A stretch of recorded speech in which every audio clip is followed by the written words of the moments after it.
Hi, welcome to Pathology Riddles. Today we will be discussing about TP53 gene. Why is it important to know about TP53 gene? TP53 is most commonly mutated gene in cancers affecting humans. What is TP53? TP53 is a gene which encodes for p53 protein. This gene is located on the short arm of chromosome 17. 53 here stands for the molecular weight of the protein, which is 53 kilodalton. What is TP53 also known as? It is also known as guardian of the genome. That is because it guards the DNA against damages and its repair. So what are the main functions of TP53? TP53 basically checks for damaged DNA and induces its repair. It causes apoptosis of cells which have damaged DNA which cannot be repaired anymore, and it is a cell cycle regulator. Mention the three mechanisms by which p53 prevents neoplastic transformation. The first mechanism is quiescence, which is cell cycle arrest for a short period of time. This is a reversible phenomenon. Second is senescence. This is cell cycle arrest and it is permanent, so it is irreversible. And third is apoptosis, which is it signals for the cell to undergo cell death by apoptosis. Mention few stressors that stimulate p53 response. So the stressors are anoxia, inappropriate growth stimuli, and DNA damage. Describe the functions of p53 in detail. In a healthy cell, p53 has a very short lifespan, that is only 20 minutes. This is because it is also associated with another protein called MDM2, and this MDM2 basically breaks down this p53. In case of a stress cell, that is the cell with a damaged DNA, the sensors are activated, that is ataxia telangiectasia mutated ATM. These sensors modify p53 so that it is released from MDM2. Since p53 has been detached from MDM2, so its half-life is increased and it is able to increase the transcription of genes that suppress neoplastic transformation.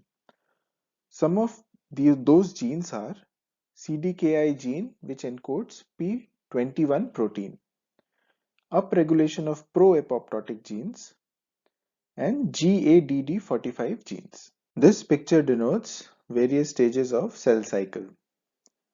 When the cell crosses from G1 into S phase, then mitosis will take place. So, cyclin-dependent CD kinases regulate this G1 phase. P21 protein inhibits these cyclin CD kinase complexes. The cells are then arrested in G1 phase. Cell arrested in G1 phase will repair all their DNA damage.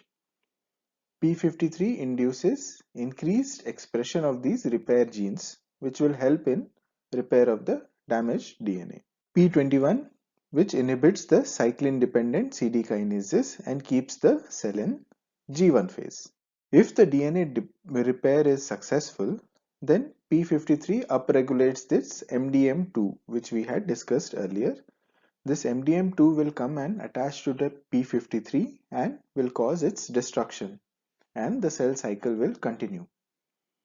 If damage repair is not successful, then p53 directs the cell to senescence or apoptosis. Senescence requires p53 and or RB and CDKIs. p53 induces this apoptosis by upregulating pro-apoptotic gene like BAX. Explain briefly about p53 mutations. The loss of normal p53 function leads to DNA repair going unnoticed. This leads to neoplastic transformation.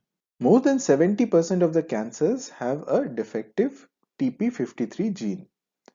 The remaining tumors have a defect in gene upstream or downstream of TP53. Most mutations in TP53 are biallelic and are acquired. So both the alleles are affected before there is a neoplastic transformation.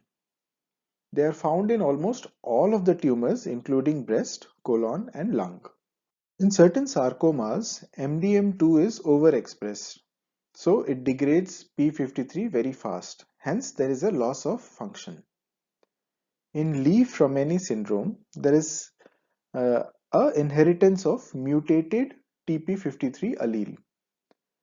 Hence, the individuals with this syndrome have a 25 times increased chance of developing cancer by the age of 50. This is because they have already got a defective TP53 gene and it requires only one more hit to inactivate the second normal allele of TP53. Another interesting fact about TP53 is that certain DNA viruses can cause production of protein which will make p53 non-functional. Examples of such viruses are human papilloma virus, polyoma virus, and hepatitis B virus. So to summarize, in a healthy cell, p53 is regulated by MDM2. In a stress cell, this MDM2 is detached from p53. Hence, p53's half-life is increased. Now this p53 can upregulate p21 which inhibits cyclin CD kinases. Now this will cause DNA repair by cell arrest at G1 phase. Once the DNA is repaired, the cycle continues. And then there is an overexpression of MDM2 which goes and attaches to the p53 and breaks it down. This p53 further can cause senescence if the DNA is not repaired, or can cause apoptosis if the DNA damage is too great. So that is all for today. Please do like, share and subscribe. Till we meet the next time, this is Dr. Bismay signing up.